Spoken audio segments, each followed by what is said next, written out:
మతము ఎవరికైనా సరే ఎందుకు ఉపయోగపడుతుంది, ఎందుకు మనం వాడుకోవాలి? ఒకటే గుర్తుపెట్టుకోండి, ఏ మతానైనా సరే తాత్విక దృష్టికోణంతో చూడాలి, ఆధ్యాత్మిక దృష్టికోణంతో చూడాలి. ఏ మత గ్రంథంలో అయినా సరే ఈ కాలానికి పనికిరాని చారిత్రక అంశాలు కొన్ని ఉండవచ్చు, అవి మనకి అప్రస్తుతము.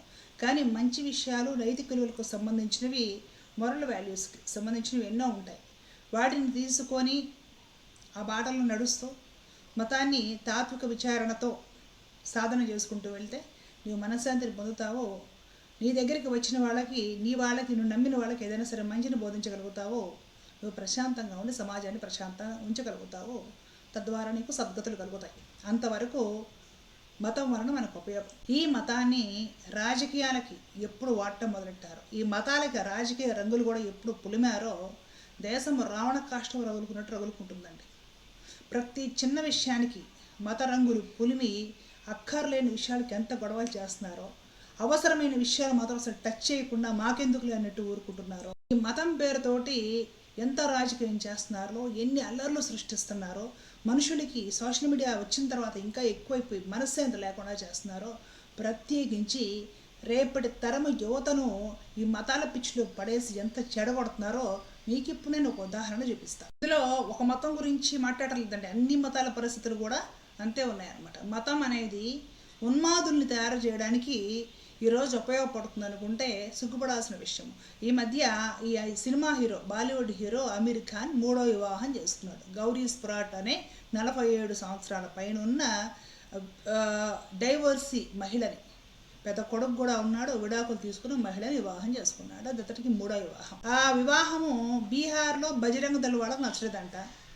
వాళ్ళు ప్రతిసారి మా సామాజిక వర్గంలో, అంటే మా హిందువుల్లో మహిళనే పెళ్లి చేసుకుంటున్నాడు, ఈ విధంగా హిందువుల్ని టార్గెట్ చేస్తున్నాడు, మా మనోభావాలను దెబ్బతీస్తుంది అంటూ ఈ అమీర్ ఖాన్ ఒక బొమ్మను తయారు చేసేసి నడి రోడ్డు మీద తగలేసి గోల చేసేసి అవన్నీ వీడియోలు తీసేసి మేము హిందుత్వం కోసం పనిచేస్తున్నాం, హిందుత్వాన్ని, దేశాన్ని, ధర్మాన్ని రక్షిస్తున్నాం అనేసి సోషల్ మీడియా నిండా పెట్టుకున్నాం. అలాగే ఉత్తరప్రదేశ్ అలీగఢ్లో ఉన్న ఒక ముస్లిం మత గురువు, ఆయన ఈ అమీర్ ఖాన్కి ఫత్వా జారీ చేయడం జరిగింది.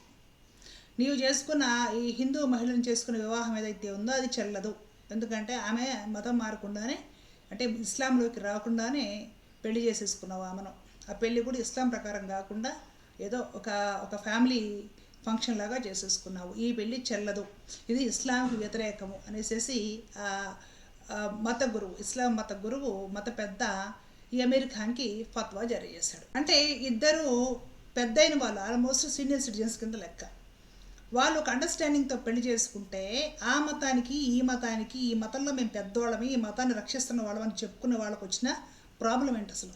ఈ బజరంగ దళ వాళ్ళని చూసుకుంటే నీట్ పేపర్ లీక్ అయ్యి 20 మంది విద్యార్థులు ఆత్మహత్య చేసుకుంటే వీళ్ళు నోరెత్తలేదు, ధర్నా చేయలేదు, కనీసం దాని గురించి మాట్లాడలేదు. గోవును జాతీయ జంతువుగా మేము ప్రకటించలేము అనేసి ప్రభుత్వం వారు స్పష్టం చేసినా సరే దాని గురించి వీళ్ళు నోరెత్తరు, మాట్లాడరు, బయటకు వచ్చి ధర్నా చేయరు. అయోధ్య రామాలయంలో 100 కోట్లు, కొందరు 1000 కోట్లు అని కూడా చెప్తున్నారు. అంత సొమ్ముని దేవుడి గుళ్ళో కన్నం వేసేసి గుళ్ళో పనిచేసే వాళ్ళు నొక్కేస్తే దాని గురించి వీళ్ళు బాధపడరు, దాని గురించి గొంతెత్తరు, బయటకు రారు, రోడ్డు ఎక్కరు, ధర్నా చేయరు. ఇప్పుడు వీళ్ళకి దేశంలో ఈ సమస్యలు కనిపించట్లేదు. వీళ్ళకి అమెరికా అనే పెద్ద వయసు 60 సంవత్సరాలు ఆయన ఒక పెళ్లి చేసేసుకుంటే వీళ్ళకి నొప్పి అనిపిస్తుందంట. అంటే అవసరం లేని విషయాలు, దేశానికి పనికి రాని, ఉపయోగం లేని, పనికి మాలిన విషయాలు అసలు ఇవి సమస్యలే కాదు. వీటి గురించి వీళ్ళు రోడ్లెక్కి గబగబా బ్యానర్లు తయారు చేసుకొచ్చి బ్యానర్లు చూపిస్తూ, దిష్టి బొమ్మలు దగ్గర చేస్తూ, గొడవలు చేస్తూ, అరుస్తూ, గబగబా వీడియోలకి, ఫోటోలకి ఫోజులు ఇచ్చి ఇన్స్టాలో పెట్టేసి అన్రెస్ట్ క్రియేట్ చేయాలన్నమాట. ఎదుటి చూసే వాళ్ళందరి హృదయాలు మత విద్వేషాలతోటి కల్లోలమైపోవాలి, వాళ్ళ రక్తం మరిగిపోవాలా, వాళ్ళు కొట్టుకోవాలన్నమాట. ప్రతి చిన్న విషయాన్ని వదిలిపెట్టరు వీళ్ళు. అవతల ఇస్లాం మత పెద్ద, ఆయనకేమొచ్చింది ఇబ్బంది? వాళ్ళు ఏదో పెద్దవాళ్ళు ఆ వయసులో ఏదో తోడు కోసం చేసేసుకున్నారండి, దానికి ఫత్వా జారీ చేసేస్తాడు, మీ పెళ్ళి ఇస్లాం ప్రకారం చెల్లదు. చేసుకున్న ఆయనకన్నా 25 ఏళ్ళు ఉన్నాయా, 30 ఏళ్ళు ఉన్నాయా, కుర్రవాడ మొదటిసారి చేసుకుంటున్నాడు, ఆయన ఇది 3వసారి చేసుకుంటున్నాడు. ఇంతకుముందు చేసుకున్న ఇద్దరు కూడా హిందువులే, వాళ్ళని మతం మార్చి పెళ్లి చేసుకోలేదు. అంటే వాళ్ళకి మతం మార్చడం అంటే ఇస్లాంలోకి తీసుకెళ్ళడం కానివ్వండి, ఇంతకుముందు కిరణ్ రావు కానివ్వండి, అంతకుముందు ఆవిడ ఫస్ట్ వైఫ్ కానివ్వండి, వాళ్ళ పేర్లు అలాగే ఉన్నాయి, వాళ్ళు ఏమి ఇస్లాంలోకి మారలేదు. వాళ్ళ పేర్లు అలాగే ఉన్నాయి, వాళ్ళు అలాగే కంటిన్యూ అయ్యారు. తర్వాత ఏదో ఐసెస్ విడిపోయి మొత్తం ఫ్రెండ్స్గా ఉన్నారనుకుంటా. ఇప్పుడు చేసుకున్న మహిళకు కూడా 47 సంవత్సరాల పైన వయసు ఉంది, విడాకులు అయిపోయాయి, ఒక కొడుకు కూడా ఉన్నాడు.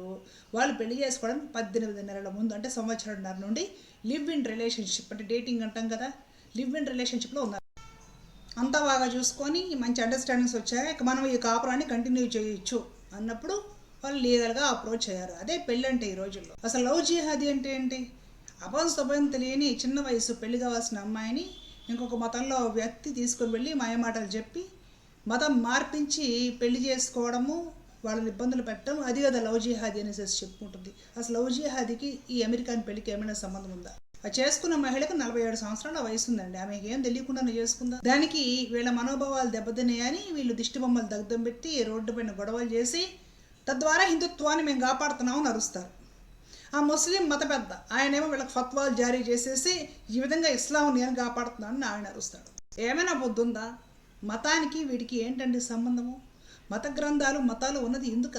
అమెరికానేమో నేనేదో కంప్లీట్గా ఒక సివిల్ మ్యారేజ్ చేసుకున్నాను, ఇది నా కుటుంబం వరకే సంబంధము, నా మొదటి 2 భార్యలు కూడా నా పెళ్ళికి హాజరయ్యారు, నా పిల్లలందరూ హాజరయ్యారు, మేమందరం అన్యోన్యంగా కలిసిమెలిసి ఉంటున్నాము, మాకు లేని ఇబ్బంది మీకేంటి అనేసి ఓ స్టేట్మెంట్ పడేశాడు. అయిపోయిందా?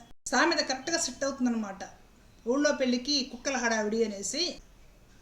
వాళ్ళు ఎవరో పెద్దోళ్ళు 60 ఏళ్ళు ఆయనకి, 47 ఏళ్ళు ఆవిడకి, ముసలాళ్ళకి దసరా పండుగ అన్నట్టు వాళ్ళు ఏదో ఈ వయసులో తోడు కోసం చేస్తారనుకోండి. దానికి అటు హిందువుల నుండి ఇటు ముస్లింల నుండి గొడవ ఎందుకు? వాళ్ళిద్దరు చేసుకుంటే దేశానికి ఇప్పుడు ఏం ఆపద వచ్చిందని మాట్లాడుకోవాల్సిన విషయాలు సమస్యలు ఇవే ఆ దేశంలో. అంటే మతం రంగు పులుంకొని ఈ మత పైత్యము జాడ్యము ఎక్కి ఏ విధంగా సోషల్ మీడియా వచ్చాక ఈ పైత్యం పెరిగి జనాల బుర్రల్లోకి విషం నింపి ఎవరిని ప్రశాంతంగా ఉండనివ్వట్లేదు. చూడండి, దేశంలో మత సామరస్యం లేకుండా చేస్తారు ఈ దరిద్రులందరూ కలిసి. మత కలహాలు ఏ మతానికైనా ఏ దేశానికైనా ప్రమాదం అండి. మత సామరస్యమే కావాలి మనం కోరుకోవాల్సింది.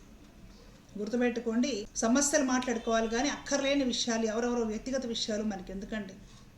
మరి వీళ్ళు పెద్దోళ్ళం, మేము దేశాన్ని కాపాడుతాం, ధర్మాన్ని కాపాడుతున్నాం, లేదంటే మా మత గ్రంథాలను కాపాడుకుంటున్నాం అనే వాళ్ళకి బుద్ధి ఎటుపోయిందో జ్ఞానం ఎటుపోయిందో అర్థం కావట్లేదు. ఆశ్చర్యంగా అనిపిస్తాం ఇవాళ ఇలాంటివి చూస్తున్నప్పుడు. అసలు వీళ్ళకి బుద్ధి ఉందా లేదా అనిపిస్తూ ఉంటుంది అనమాట. నైతిక విలువలతో కూడిన మంచి సమాజం కోరుకోవాలండి మనమందరం. జై హింద్.